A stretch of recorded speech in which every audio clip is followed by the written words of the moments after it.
Hey guys, what is up? Mike here. Thanks for tuning in to another video. In this video, I want to talk about how to overcome creative block as a UI UX designer. This is a common question that I get, especially from folks that are not coming from a graphic design or some sort of artsy background. If you're coming into UI UX design, you're coming from a different industry.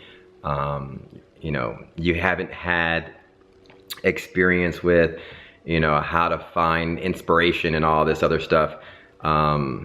This is, you experience creative block a lot. And there's simple reasons why you're experiencing creative block. Though I come from a graphic design background, I don't consider myself an artsy, very artsy person. So I struggle with this a lot. Now, the reason why that I believe you're having creative block is you're not following these simple, two important steps in the UI UX design process, and you're not living by a certain principle, which I'll talk about in a second. The first two things, number one, you gotta make sure that in every project that you take on, whether it's a personal side project that you wanna create to add to your portfolio, or you're working on a real project, right, for someone.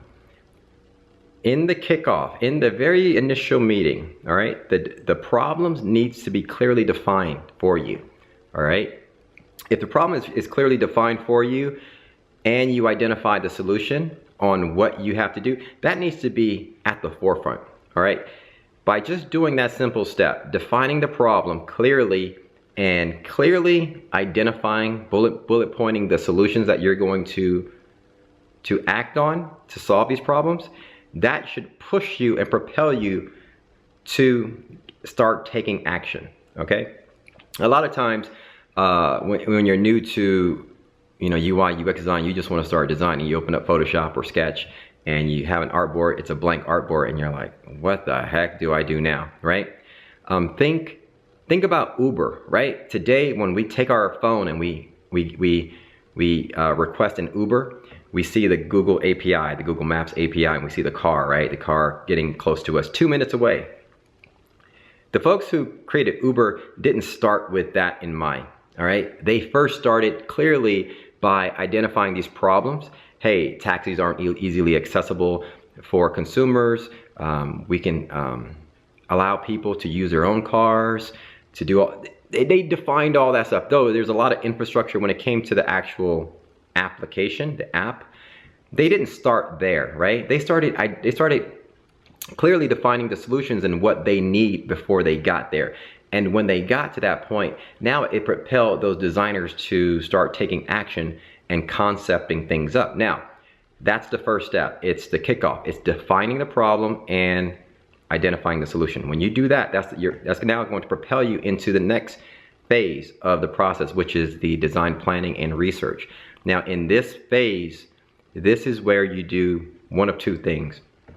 You take time to brainstorm research. What you're going to start doing is basically take you a day, an hour, it could take you a week, right? You go to Google and you start researching competitors, right? You do a Google search and search images, Google Images. Now you're gonna get flooded with thousands and hundreds of thousands of different interfaces on Dribbble, on Pinterest and so forth, right? That's what you have to start documenting. And so when you see things that you like, what you do is you start building what's called a mood board, all right? Just a gathering of different inspirational mock-ups, right? Step two, in this process, you start modeling and start circling, if you will. Think of all these things we're printing out on a board. You start with your red marker, you start circling things that you want to model your application after, all right? So you might take 20 different mock-ups that you find on Google Images, and you say, for this particular site, I like that icon they use for their menu, right? So you circle that. I like the location of that. This application over here has some cool background image, right? And so you circle that. You want to model your site after that. I like the logo placement or the header placement on this particular app. So you circle that one, right? I like the body port. I like the fact that this site here is a long page, single page website. I want to model my stuff after that. So you have a collection now, you've circled or you've identified 10, 20 things that you can model your particular application after, all right? That's what you can start building on, all right? Now, the principle that you're not living by is probably a perfectionist sort of mentality, right? What you have to do, you can summarize this up. You want to take this MVP approach, and what we call that in product design is a minimum viable product, all right? Which means it doesn't have to be perfect, all right? You want to take that approach. You want to take the approach that Seth Godin always talks about. You want to ship, all right? And you want to kick perfectionism to the side. And what I mean by that is a lot of us start something, but we think it's not good enough. Basically, what you got to do is actually complete something, take a look at it. A week later, you're like, that's crap, but that's okay. You've actually now learned something that you're not going to replicate later down the road. So you want to take that first 2 steps, though there's other steps in the process, and you want to abide by that principle of MVP, minimum viable product. It's the first thing you want to get down. You want to get out or complete a project that allows a user to do just the basics of what you were solving for, all right? And you want to design for that. The look and feel obviously comes from the mood board and the research that you've been searching on, and you've been gathering those mock-ups. You start mimicking the look and feel from those several different applications, and you combine it into yours, all right? That's what's going to propel you to start doing stuff. And then you live by the MVP rule of minimum viable product, right? You keep it simple, all right? You make sure you need to complete that project, and you kick perfectionism to the side, because that will halt you from actually producing things.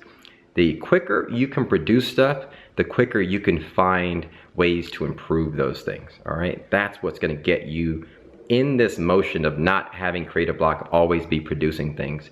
And as time goes on, you'll get better, and you'll be learning from the mistakes and things you thought you made early on. But all in all, it's all a learning process from the things that I talked about, just from starting from zero and then getting to the point to where you're now like an expert, or you'll never be an expert. You'll always be having to think, but getting to that point to where you're not really sitting there with, what do I do next, right?